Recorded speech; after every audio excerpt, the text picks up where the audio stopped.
আল্লাহ এই পাহাড়কে কোরআনে বলেছেন পেরেকের সাথে তুলনা দিয়েছেন। আল্লাহ তাআলা বলেছেন ওয়াজআলনাল জিবালা আওতাদা, আমি এই পাহাড়গুলোকে আলস পর্বতমালা, আলাস্কা পর্বতমালা, মাউন্ট এভারেস্ট এগুলোকে পেরেকের মতো বানিয়েছি।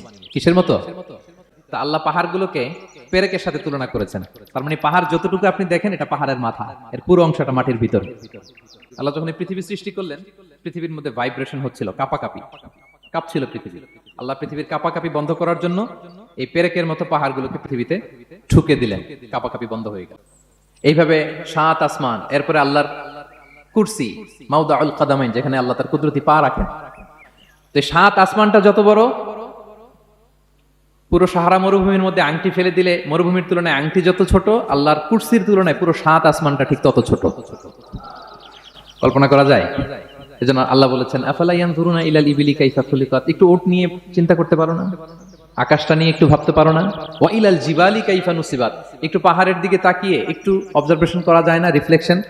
ও মক্কার লোকেরা, পাহাড় দেখার জন্য তো তোমাদের অন্য দেশে যাওয়া লাগবে না, তোমরা তো সারাউন্ডেড বাই মাউন্টেন্স, চারদিকে শুধু পাহাড়, পাহাড় আর পাহাড়। এই পৃথিবীর ভেতরে 7টা টেকটনিক প্লেট আছে। এই 7 tectonic plates creates the mountain range on earth. পৃথিবীর মধ্যে মাউন্টেন এভাবেই হয়েছে। বিগ ব্যাং এর মহাবিস্ফোরণের পরে এই প্লেটগুলো যখন কোলাপস করলো, মাঝখানের জায়গা উঁচু হয়ে গেল, দ্যাট ইজ মাউন্টেন। এটাই মাউন্টেন। আমেরিকার আলাস্কা একটা জায়গা আছে, পৃথিবীর সবচেয়ে বড় মাউন্টেন রেঞ্জ। এটা লম্বায় প্রায় 2000 কিলোমিটার লম্বা একটা পাহাড়। ইউরোপের সবচেয়ে বড় পাহাড় হচ্ছে আল্পস পর্বতমালা, ওটা লম্বায় 1200 কিলোমিটার। কল্পনা করতে পারেন, একটা পাহাড় 1200 কিলোমিটার লম্বা। আর সবচেয়ে উঁচু যে পর্বত শৃঙ্গ মাউন্ট এভারেস্ট 29,035 ফিট, আর মিটার দিয়ে চিন্তা করলে 8,850 মিটার। আল্লাহ এই পাহাড়কে কোরআনে বলেছেন পেরেকের সাথে তুলনা দিয়েছেন। আল্লাহ তাআলা বলেছেন ওয়াজআলনাল জিবালা আওতাদা, আমি এই পাহাড়গুলোকে আলস পর্বতমালা, আলাস্কা পর্বতমালা, মাউন্ট এভারেস্ট এগুলোকে পেরেকের মতো বানিয়েছি। কিসের মতো? আচ্ছা, যদি আমার কথা বুঝে থাকেন তাহলে উত্তর দেন। আমরা পেরেক যখন কাঠের মধ্যে ঠুকি, তখন পুরো পেরেকটা কাঠের ভিতরে ঢুকে যায় না? উপরে দেখা যায় কতটুকু?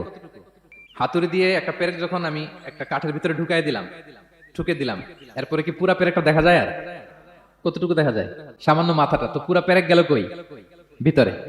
তা আল্লাহ পাহাড়গুলোকে পেরেকের সাথে তুলনা করেছেন।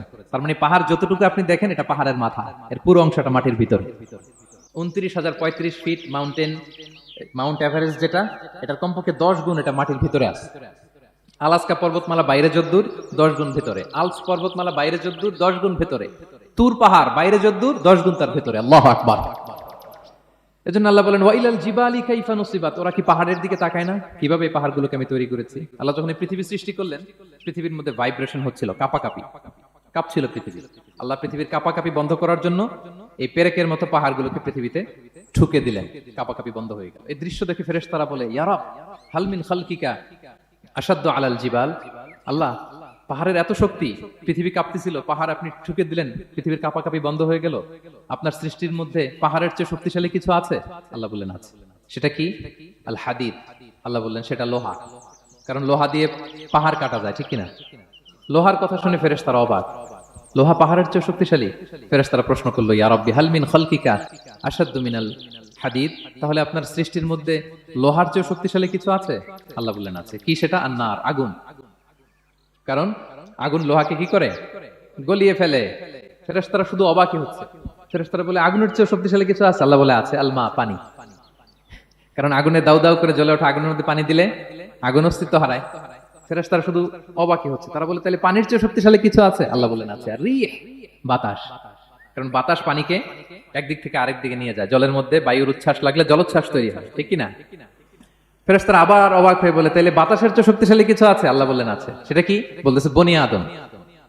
ওই মানুষ শক্তিশালী যে গোপনে দান করে, এত গোপনে যে ডান হাত কি দান করলো বাঁ হাত সেটা টের পায় না। পড়েন সুবহানাল্লাহ।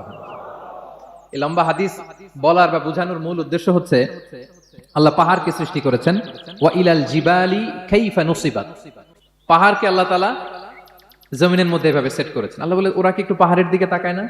আকাশের দিকে তাকায় না? ওরা কি একটা উটের দিকে তাকায় না? ওয়া ইলাল আরদি কাইফা সুতিহাত, ওরা কি জমিনের দিকে তাকায় না? জমিনকে কিভাবে আমি বিস্তৃত করেছি। আমরা তো কত চমৎকার মাটি দেখি, তাই না? বীজ রোপণ করে দিলে কি উর্বর জমি, হ্যাঁ, ঘাস লতাপাতা ফলমূল হয়। আসলে পুরো পৃথিবীটাই কি এরকম নরম? না, অনেক স্তর আছে।